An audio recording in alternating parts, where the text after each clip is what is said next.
Manuel Lassalle. Donc, ces molécules ciblant des récepteurs intestinaux quand une faiblesse devient une force. Et ça, c'est encore dans le titre, il y a quelque chose de très accrocheur dans le titre, quand une faiblesse devient une force. Et ça nous fait tous sourire, non? Parce qu'on a tous nos faiblesses. Vas-y.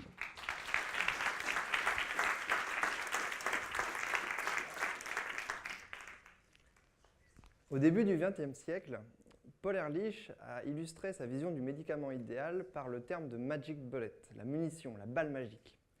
Par ce terme, en fait, il veut nous dire qu'un médicament devrait contenir un composé actif qui soit capable d'aller agir spécifiquement sur une cible spécifique, et cette action permettrait d'avoir un effet sur la pathologie. Alors, pour visualiser l'effet de la cible, enfin, de la molécule sur la cible, on peut utiliser l'image clé-serrure. Donc, ceci, c'est la molécule, ça, c'est la cible. J'ai une action sur ma cible. Alors, le truc, c'est que la plupart du temps, on prend les médicaments par voie orale, on les avale. Donc, la molécule doit passer dans le sang, puis rester suffisamment longtemps stable dans le sang pour avoir son action. Absorption et stabilité sont deux paramètres très importants en découverte de médicaments. Mais ce n'est pas tout, parce qu'il faut aussi savoir que le médicament doit être sûr d'utilisation. Et donc, on doit s'assurer d'avoir peu d'effets indésirables, et plus on va exposer l'organisme au médicament, et plus le risque de voir des effets non voulus apparaître va être grand. Alors, est-ce qu'on peut essayer de diminuer ce problème? En fait, oui, il y a un petit trick qu'on peut utiliser. En fait, il existe dans notre intestin des récepteurs, des protéines, ce que nous on appelle des détecteurs, des récepteurs, qui sont capables de reconnaître s'il y a des nutriments dans l'intestin et de transmettre une action, et la cascade d'actions qui va s'enchaîner est bénéfique pour des pathologies comme l'obésité ou le diabète.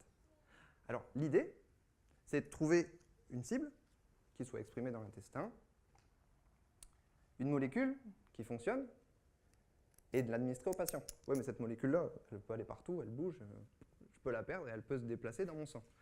Alors, pour ne pas la perdre, en fait, je vais utiliser un porte-clés. L'idée maintenant, c'est où est-ce que je le mets, le porte-clés? Parce que là, c'est une clé, ça paraît évident à tout le monde. Où est-ce que je la mets, la clé? Mais admettez, par exemple, que je la mette ici. Elle est fixée, elle ne bouge plus. Pourtant, le cadenas est ouvert, c'est pas drôle. Pourtant, là, je ne peux pas ouvrir le cadenas. Donc, la difficulté dans cette stratégie, c'est de trouver où mettre la clé.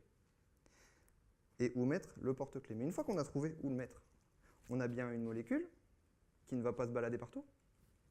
Elle est effectivement active sur notre cadenas, donc elle peut traiter potentiellement le diabète.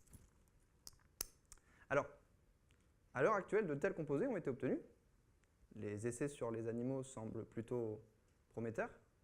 En fait, ça vous dit juste le fait qu'en changeant de point de vue sur l'ensemble des étapes qui sont nécessaires pour obtenir un effet à partir d'une molécule, eh ben, on peut transformer une faiblesse, une très faible absorption intestinale, en une force, peu de risque d'avoir des effets indésirables.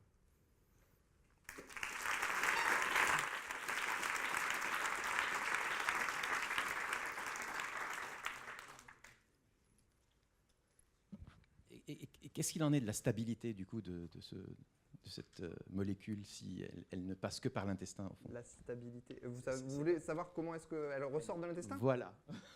Eh bien, en fait, d'abord, je dirais que peu importe. Ça, c'est la première chose. Mais si on s'y intéresse, on a deux possibilités. Soit il lui arrive rien du tout, parce que finalement, on n'est pas armé pour dégrader des molécules dans l'intestin, ou très peu. On peut le faire un petit peu, mais pas beaucoup. Ou alors, elle croise le chemin des bactéries intestinales, qui, elles, là, sont tout à fait armées, et elle va être dégradée dans l'intestin. Donc, les deux peuvent arriver. Finalement, on aura potentiellement quand même eu un effet.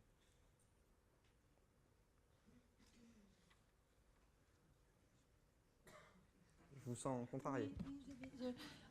J'aimerais savoir un exemple de porte-clés.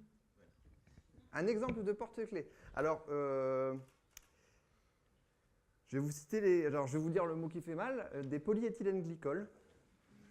Voilà, ça c'est un mot qui fait mal.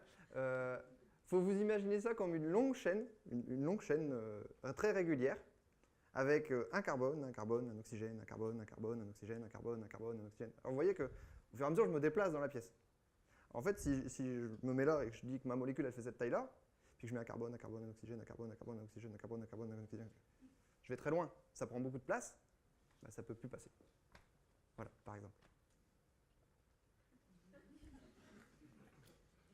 Il y a d'autres exemples. Hein.